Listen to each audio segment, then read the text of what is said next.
Right now, almost everything you think of as the internet is not in the sky. It is not on a satellite, and it is not floating in some abstract cloud.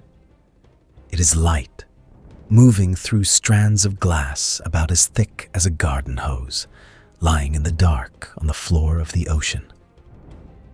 There are only about 600 of these cables in the entire world, and they carry roughly 99% of all the data that moves between continents. Your messages, your video calls, the banking system. Somewhere around $10 trillion in financial transactions every single day, riding through glass tubes on the seabed. And here is the part almost no one tells you. The most important machine on the planet is also one of the least defended. The cable is thin. It is unarmored. Its exact route is printed on public maps so that ships can avoid it. And a single aging vessel, dragging a single anchor, can slice straight through it. Cut the right handful of cables in the right place, and you can take an entire country offline. No missile, no explosion, no fingerprints. This is the story of how the backbone of the modern world ended up lying exposed on the ocean floor, why it is almost impossible to protect, and why, over the last 2 years, ships have started cutting these lines on purpose. Let us start with what is actually down there, because the scale of it is not what most people picture. Forget the cloud. The cloud is a marketing word. Underneath it is hardware, and the most critical hardware of all is a network of about 600 submarine cable systems stretching across more than 1.5 million kilometers of seabed. That is enough cable to wrap around the Earth almost 40 times. Each one is a marvel of engineering and also strangely fragile. In the deep ocean, to save weight and cost, the fiber is often protected by nothing more than a thin sheath. The whole thing can be as slim as a garden hose. Inside are hair-thin threads of glass, and through them travels almost the entire digital life of the planet. For most of the last century, these cables were built and owned by telephone companies and national carriers. That has changed, fast. Today, the biggest players are the tech giants. Google, Meta, Microsoft, and Amazon now hold stakes in more than 60 of these cables, up from around 20 in 2017. Their share of the international capacity actually in use has climbed from about 10% to roughly 70% in a single decade. The companies you associate with apps and search boxes now quietly own much of the physical ocean floor network the rest of us depend on. There is a simple reason they moved in. These firms generate so much traffic between their own data centers that it became cheaper to lay their own cables than to keep renting capacity from anyone else. So the pipes and the platforms are increasingly owned by the same handful of companies. The physical network and the digital world it carries are collapsing into a single point of control, held by very few hands. And what rides on it is not just cat videos.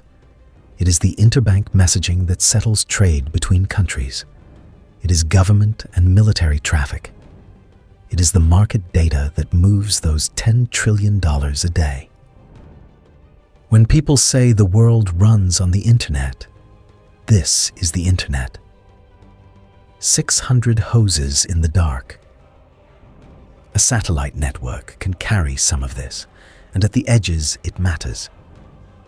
But it cannot come close to matching the raw capacity of the cables.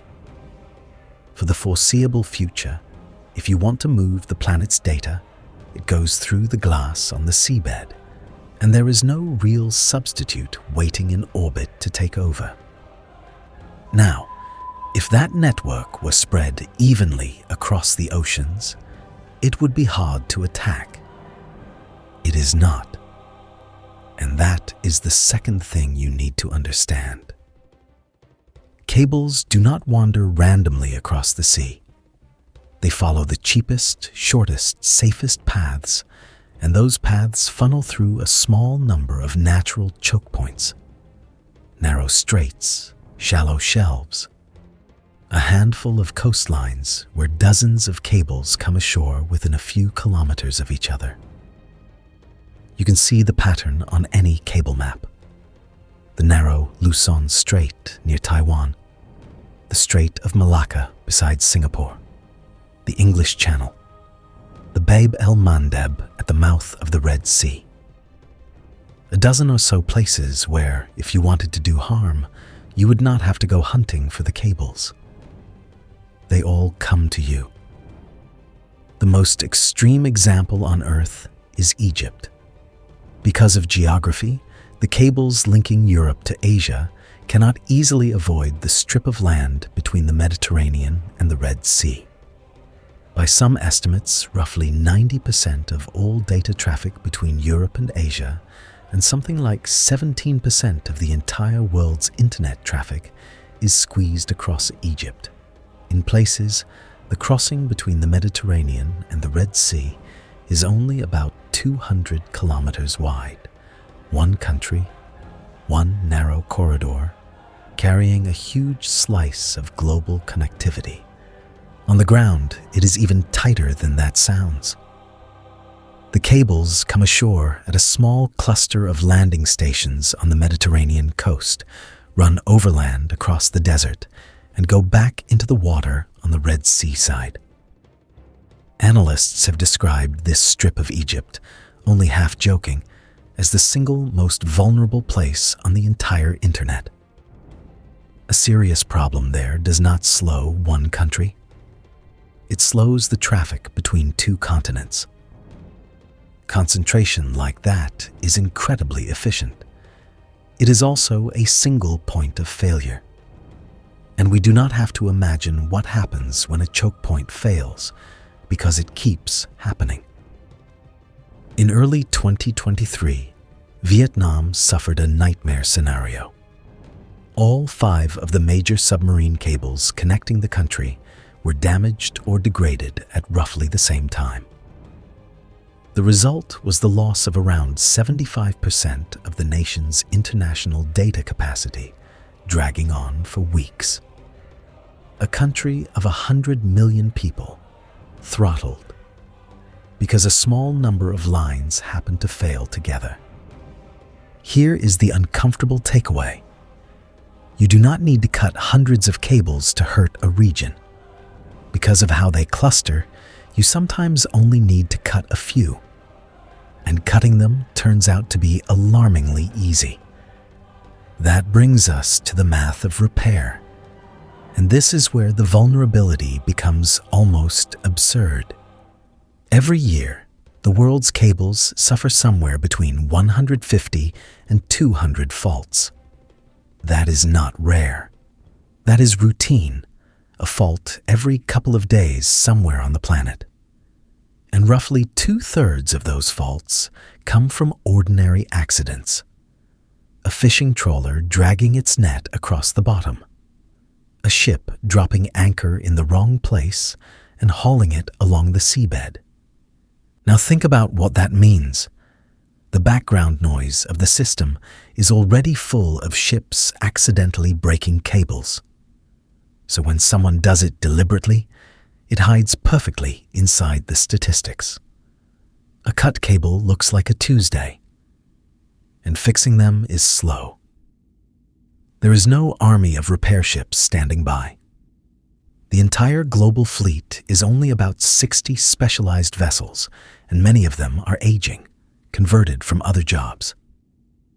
When a cable breaks, a ship has to sail out, find the fault, haul the cable up from the seabed with a grapnel, splice it by hand, and lower it back down.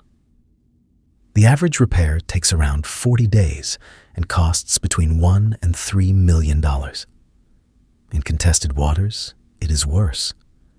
After one set of cuts in the Red Sea, repairs were delayed at least 8 weeks just waiting for permits. And the fleet that does this work is quietly running out of time. Industry analysts estimate that about 65% of these maintenance ships will reach the end of their service life within 15 years, and that by 2040, roughly 2/3 of the fleet will need replacing. Sustaining even current repair speeds may require around $3 billion of investment that no one has clearly committed to spend. In concrete terms, the estimate calls for something like 15 new repair ships, plus another 5 dedicated to Asia, just to keep pace. And the pressure only grows. Even as the network has roughly doubled in length, the number of faults has held stubbornly near 200 a year.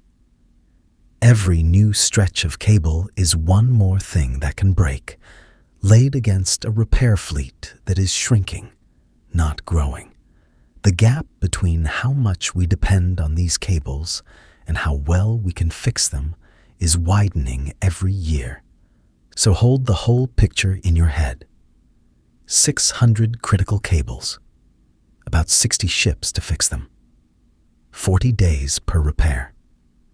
A threat that looks identical to an everyday accident.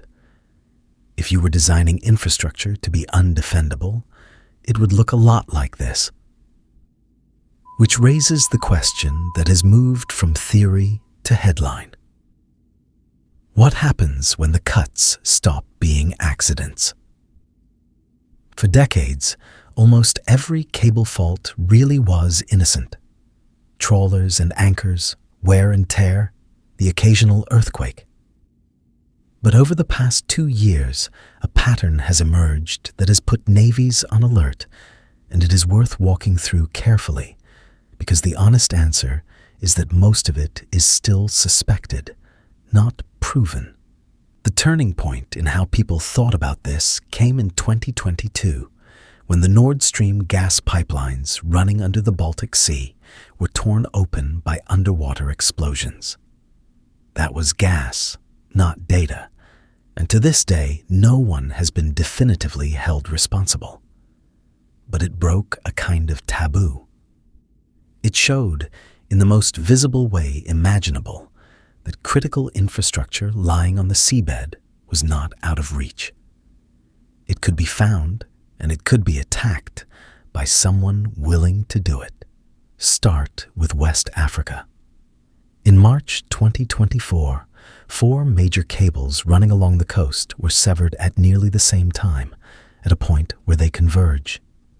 Internet access was degraded or knocked out across 13 countries at once. The likely cause was a natural undersea event, a rock slide on the seabed. Not an attack. But it was a live demonstration of the single point of failure problem, watched closely by people who think about these things for a living. Then the pattern moved to the Baltic Sea. And there the accidents started to look less like accidents. In October 2023, a gas pipeline and nearby data cables between Finland and Estonia were damaged. Investigators traced it to a passing cargo ship whose anchor appeared to have dragged along the seabed. The ship's captain would later face criminal damage proceedings, though the investigation had to stretch across borders and jurisdictions in a way that would soon become familiar. In November 2024, 2 more cables were cut within a day of each other, one between Finland and Germany, one between Lithuania and Sweden. Suspicion fell on a bulk carrier called the Yipeng 3, which investigators alleged had dropped an anchor and plowed it along the bottom for over 100 miles. The ship had recently left a Russian port, but when a Swedish inquiry reported the following spring, it found no conclusive evidence that the damage was deliberate. Suspicious, yes. Proven, no. A month after those November cuts, on Christmas Day 2024, a power cable and several data cables between Finland and Estonia went down again. This time, Finland acted. Authorities boarded and seized a tanker called the Eagle S, part of what is often described as a shadow fleet of aging ships with murky ownership, and filed charges against its crew. The case has since been fought over in court, with the outcome contested. And to be fair to the full picture, not every incident was sinister. When a cable between Sweden and Latvia was damaged in January 2025, investigators concluded it was a genuine accident, a ship's anchor dragged by heavy weather, and released the vessel. And this is not only a Baltic story. Half a world away, off the coast of Taiwan, the small Matsu Islands have repeatedly been cut off from the outside world when the cables linking them to the mainland were reportedly severed by passing ships. In one case, the islands were left leaning on a slow backup connection for weeks while a repair vessel was arranged. Different sea, same method, same deniability. That mix is exactly why this is so hard.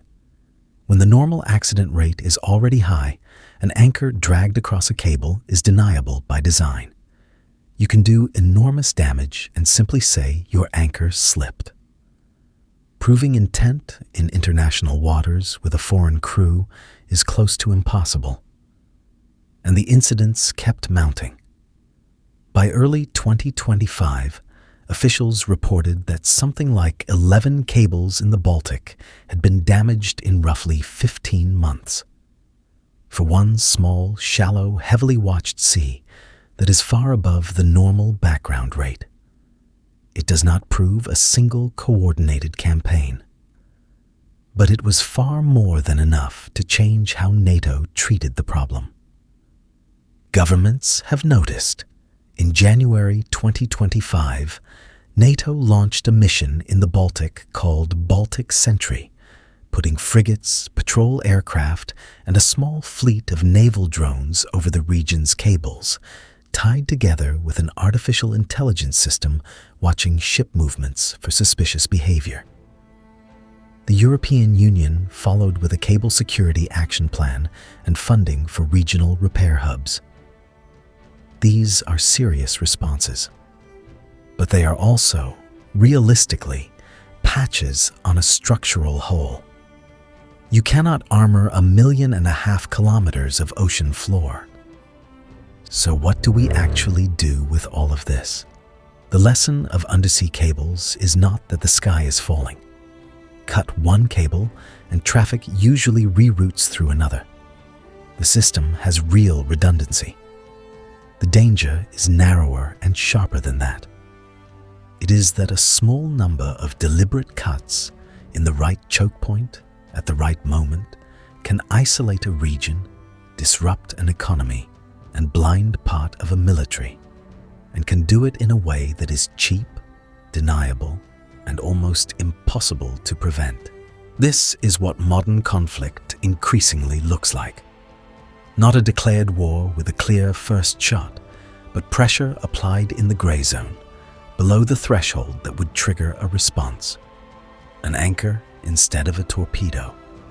A shrug instead of a claim of responsibility. And the deeper point is about dependence. Every year we move more of civilization onto these lines. More money, more communication, more critical services, all flowing through a physical network that is thin, concentrated, mapped, and guarded by almost nothing. The cloud made us feel weightless. Underneath it, the whole thing still hangs by a few threads on the seabed, and more people every month are learning exactly where to find them. Distance used to be a shield. On the ocean floor, it has quietly become a liability. And the next time a country goes dark, it may not be a storm or a trawler or bad luck. It may simply be one ship and one anchor.